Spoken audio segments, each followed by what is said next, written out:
Alhamdulillah Rabbil Alamin. Wassalatu wassalamu ala Rasulillah An-Nabiyyil Amin Nabiyina Muhammad ibn Abdullah wa ala alihi wa ashabihi wa man walah. Al-Musannif rahimahullah wa nafa'anallah bi'ulumihi fid dharain amin. Hal yang utama adalah menguatkan khauf atau raja atau seimbang antara keduanya.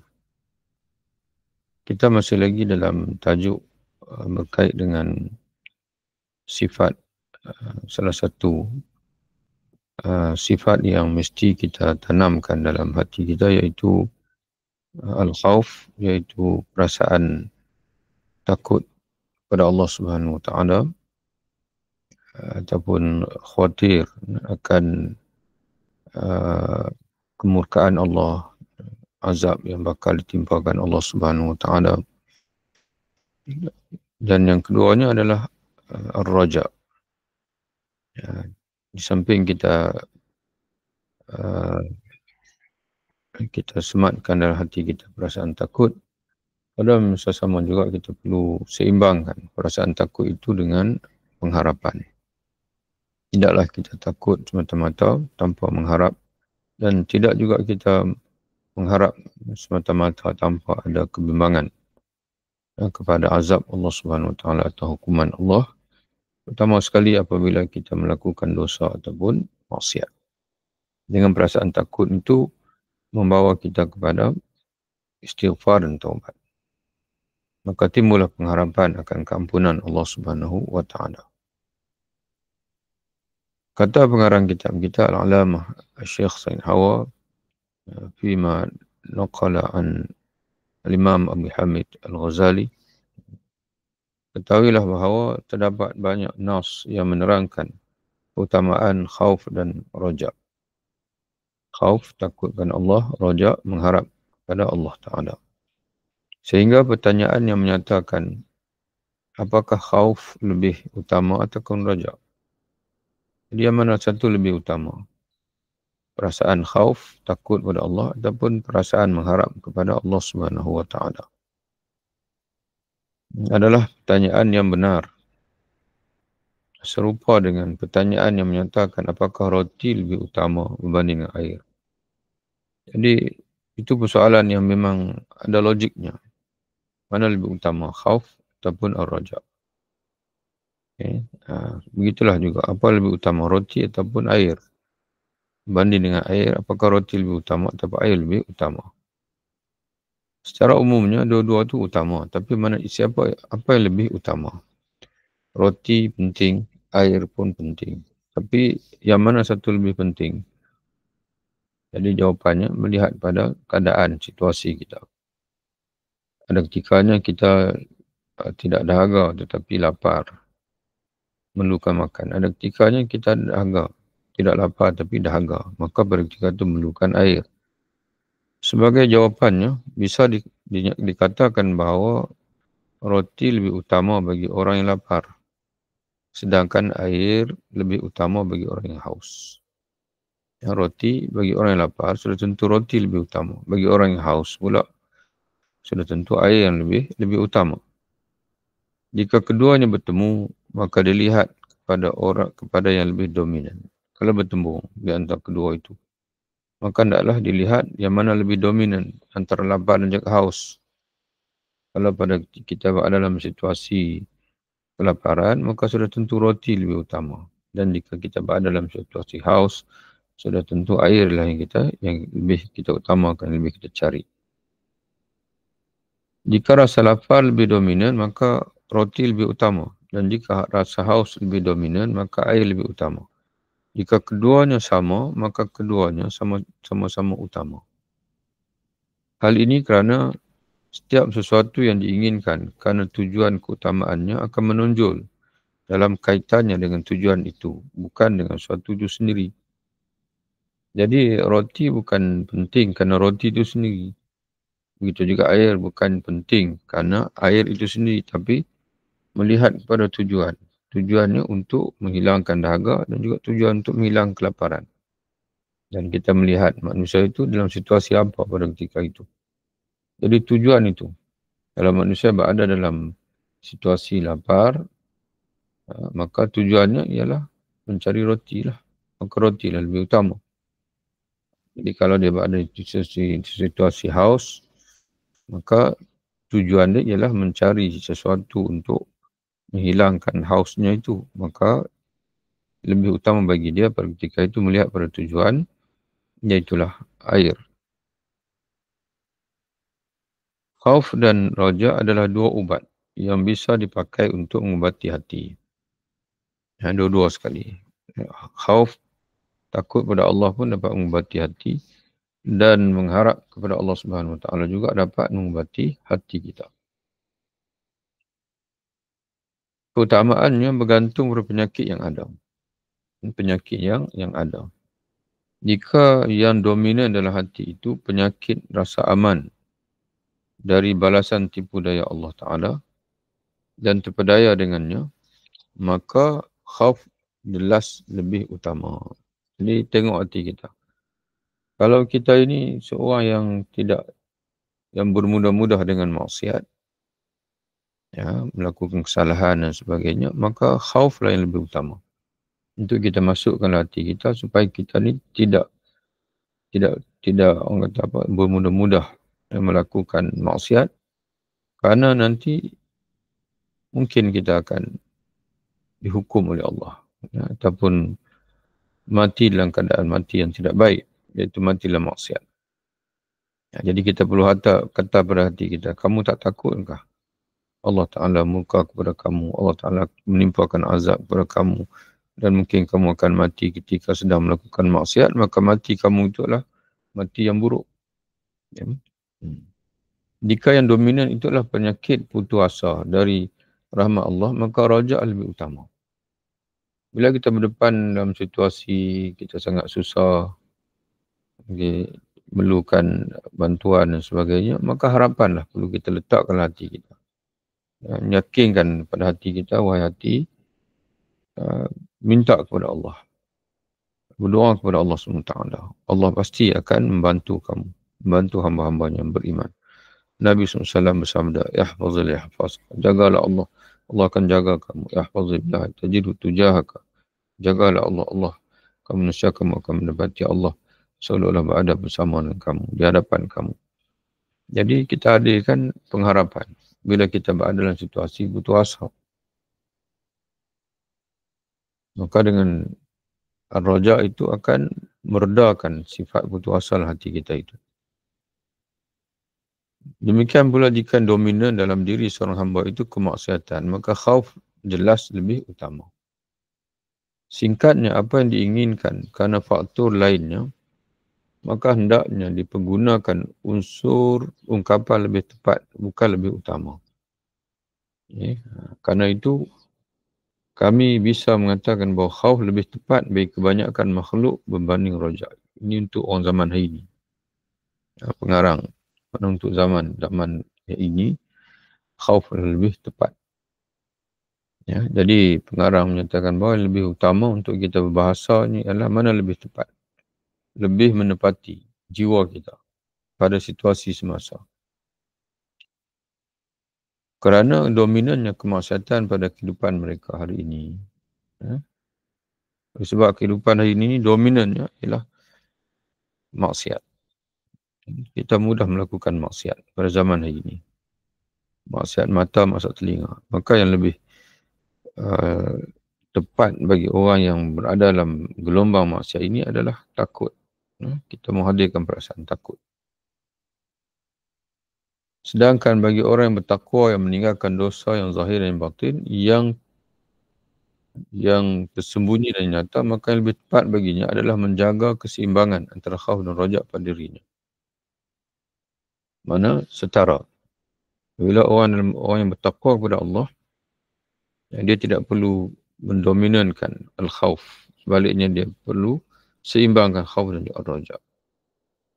Ya, walaupun dah bertakwa, kena hadir juga kemungkinan ada kesilapan, ada kekurangan di sana sini. Maka pada ketika itu bila dia bimbang amalan dia itu ada kekurangan, maka hadirlah dalam hatinya itu keinginan untuk memohon kepada Allah agar Allah tidak, orang kata apa, tidak mengambil kira kekurangan itu. Ya, agar Allah menampung kekurangan itu. Tapi kalau tidak ada al-khawf dalam hati kita dan kita terlalu confident, seolah-olah macam amalan kita itu sudah sah, perfect, sempurna. Itu akibat kalau tidak ada khauf dalam hati, itu bahayanya. Tapi kalau tidak ada rojak pula, dia timbul bimbang yang keterlaluan pula. Itu menyebabkan sehingga akan ada orang yang dia was-was. Tadi semayang tadi, Allah Ta'ala terima atau tidak. Dia pun semayang lagi. Padahal para ulama telah fatwakan semayang fardu tidak boleh diulang kecuali dalam beberapa kes yang dibenarkan oleh fuqaha, oleh syariat. Tapi dia ulang semayang. Padahal dah sah, dia ulang lagi kena was-was. Dia ulang lagi wuduk kena was-was. Itu seolah-olah macam dia tidak bergantung kepada Allah. Dia bergantung pada amalan dia. Jadi sebab itu, bagi orang bertakwa, dia mesti seimbang di antara al-khawf dan al-raja'. Oleh kerana itu dikatakan sekiranya khawf dan al-raja' seorang mukmin ditimbang, pasti akan seimbang. Jadi kalau orang yang benar-benar beriman kepada Allah, kalau kita boleh timbang perasaan dia tu, antara khawf dan al-raja', dia akan sama seimbang. Diriwayatkan bahawa Sayyidina Ali karamallahu wajhah berkata kepada sebahagian anaknya, "Wahai anakku, takutlah akan Allah dengan sebenar-benar takut sehingga kamu merasa seandainya kamu datang menemuinya dengan bawa kebaikan sebanyak kebaikan penduduk bumi, nescaya dia tidak akan menerima dari kamu kerana banyak kekurangan. Dan berharaplah pada yang sama, jangan takut saja kata Sayyidina Ali, berharaplah juga kepada Allah dengan sebenar-benar harapan sehingga kamu merasa seandainya kamu datang menemuinya dengan bawa dosa sebanyak penduduk bumi, nescaya dia, yakni Allah, akan mengampunimu." Jadi kena ada seimbang. Kena ada dua-dua sekali dalam hati kita. Oleh kerana itu Umar radhiyallahu anhu berkata, sekiranya diseru agar semua orang masuk neraka kecuali satu orang, nescaya aku berharap menjadi orang tersebut. Ya, sekiranya diseru, mana semua manusia dipanggil untuk masuk neraka. Ya, kecuali satu orang. Dalam juta-juta itu satu orang. Kata Omar, aku mengharap akulah satu orang itu. Jangan kita kata, tak ada lah kalau begitu. Salah satu tu mestilah orang lain. Sebab aku ni banyak dosa begitu begini. Omar kata tidak. Aku tetap akan mengharapkan akulah yang satu itu. Kerana Allah membuka pengharapan dia. Pintu pengharapan, pintu taubat, pintu keampunan dibuka oleh Allah SWT. Tidak pernah tutup. Jadi untuk apa kita berputus asa? Tidak ada sebab untuk kita berputus asa. Ini merupakan ungkapan tentang puncak khauf dan raja' serta keseimbangan antara keduanya. Maksud ungkapan-ungkapan tadi, itu semua memberi satu petunjuk, satu bimbingan kepada kita betapa khauf dan raja' itu. Ya, ada ketikanya dipanggil, kita mengangkat, mendominankan khauf. Ada ketikanya kita mendominankan raja', meminimalkan khauf. Serta keseimbangan antara keduanya. Tapi yang lebih utamanya bagi orang yang dah bertakwa adalah seimbang. Di samping menguatkan salah satu di keduanya tetapi dalam bentuk proporsi yang tepat. Pada misalan yang tepat. Umar radhiyallahu anhu misalnya, selayaknya khauf dan raja'nya seimbang. Umar radhiyallahu anhu terlalu berlebihan memeriksa hatinya. Jadi Umar ni dia sebut tadi ni, ungkapan tadi ni, itu kerana dia ni orang yang terlalu, dia panggil, memeriksa hati sehingga ia bertanya kepada Huzaifah. Umar radhiyallahu anhu berlebihan memeriksa hati. Mana dalam situasi lain. Dalam situasi lain, Umar ni dia sangat memeriksa hatinya sehingga dia bertanya kepada Huzaifah radhiyallahu anhu, apakah ada pengaruh kemunafikan pada dirinya? Mana diriku lah, diri Umar. Kerana Huzaifah ni Rasulullah bagi tahu dekat dia semua senarai orang munafik. Tapi Rasulullah tak dirahsiakan.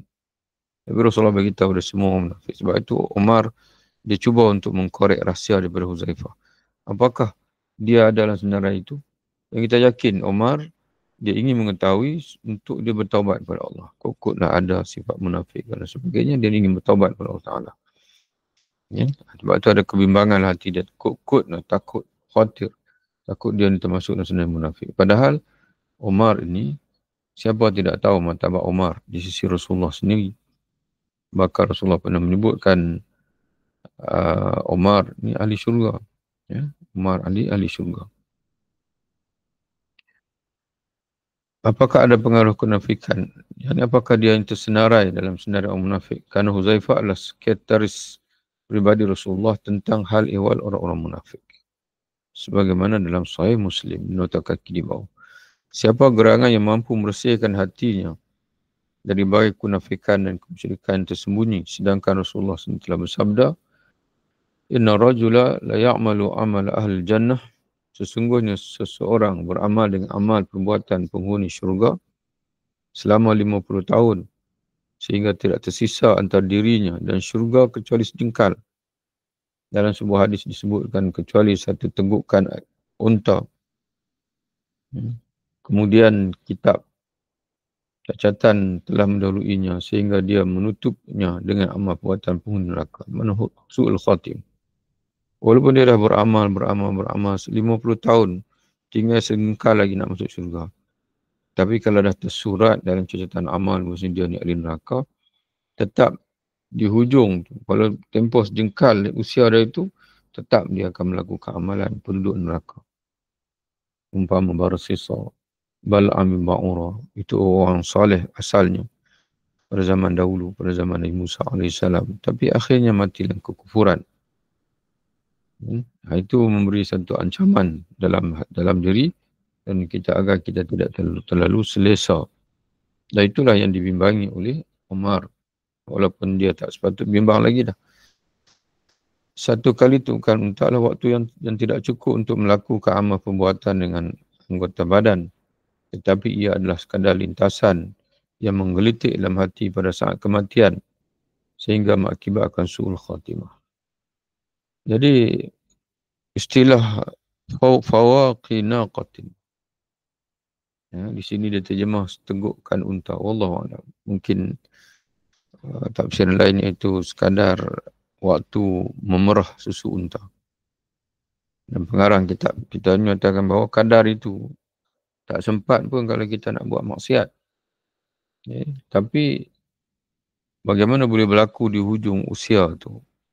Dia kalau dah Allah Ta'ala tetapkan, kalau kita tak berhati-hati, terlalu confident, tidak berdoa kepada Allah, mungkin Allah mentakdirkan di hujung usia itu pendek sangat pun kita boleh jadi kufur, boleh mati dalam su'ul khatimah.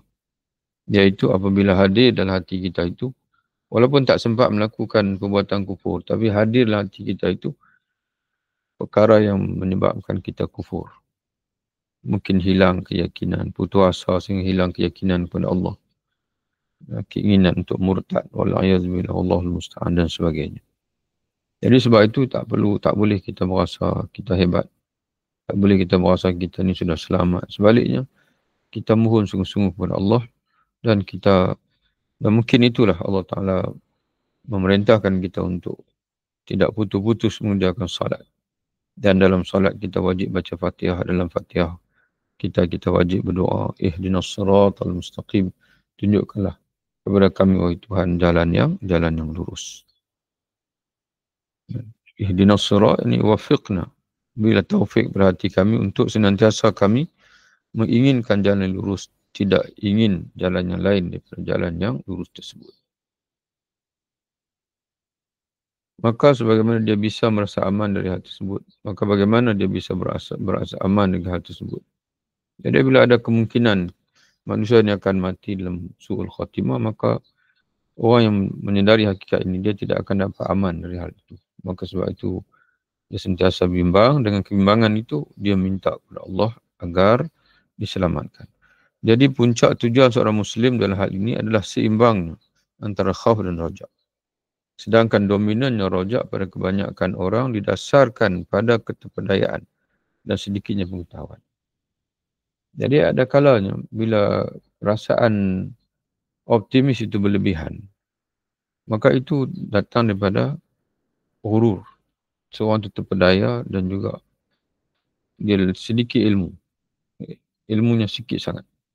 Sehingga kan dia boleh kata tak apa, kita buat maksiat pun nanti di hujung usia nanti lepas ni kita taubatlah.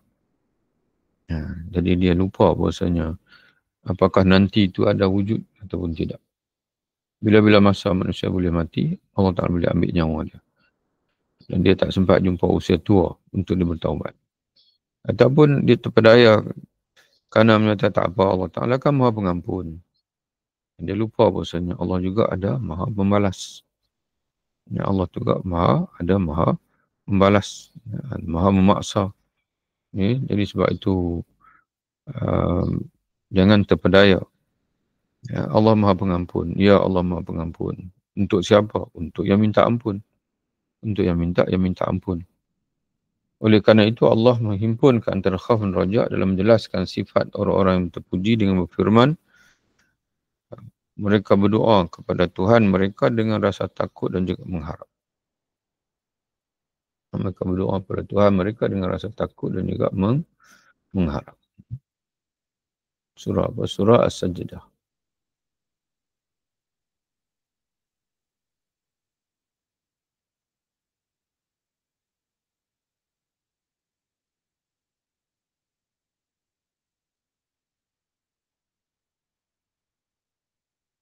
Tatajafa junubuhum 'anil madaj' yad'una rabbahum.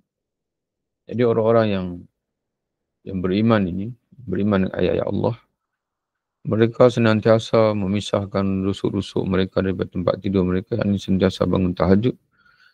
Yad'una rabbahum khaufan wa tama'a.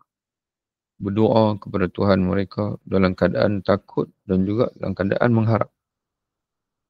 Berdoa kepada Allah dalam keadaan takut dan juga dalam keadaan mengharap.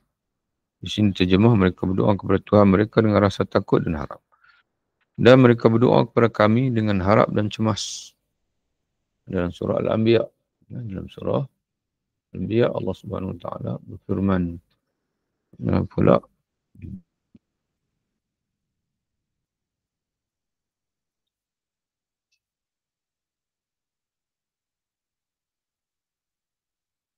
ayat 90,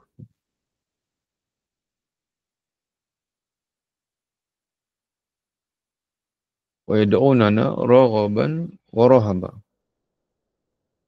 Wa yad'unana ini Allah Ta'ala merujuk kepada para anbiya, para nabi sebelum Nabi Zakaria, Nabi Yunus dan sebagainya. Surah Al-Anbiya itu surah yang banyak menceritakan para nabi. Jadi mereka ini kata Allah, innahum kanu yusari'una fil khairat. Sesungguhnya mereka senantiasa berlumba-lumba segeralah melakukan kebaikan. Wa yad'unana, dan berdoa kepada kami raghaban wa rahaban, dengan mengharap dan juga dengan cemas, takut. Wa kanu lana khashi'in, dan adalah mereka khusyuk, sentiasa tunduk kepada kami. Proporsi yang tepat bagi orang seperti Umar, maka pemisalan yang tepat bagi orang seperti Umar adalah seimbangnya antara khauf dan ar-raja. Tapi ada ketikanya Umar ini kerana terlalu, orang kata apa, bimbangnya dia itu kadang-kadang menyebabkan rasa takutnya itu sangat tinggi. Walaupun orang seperti dia ini sebenarnya tidak perlu lagi ada rasa takut yang begitu. Tapi itulah dekatnya Umar kepada Allah Subhanahu Wa Taala. Dipanggil mantapnya hati Umar dalam takarubnya kepada Allah Ta'ala, sehingga dia walaupun dia sudah dijamin syurga, tapi dia tetap kuat perasaan takutnya kepada Allah Subhanahu Wa Ta'ala. InsyaAllah kita sambung lagi pada kesempatan yang lain. Wabillahi taufiq. Assalamualaikum warahmatullahi wabarakatuh.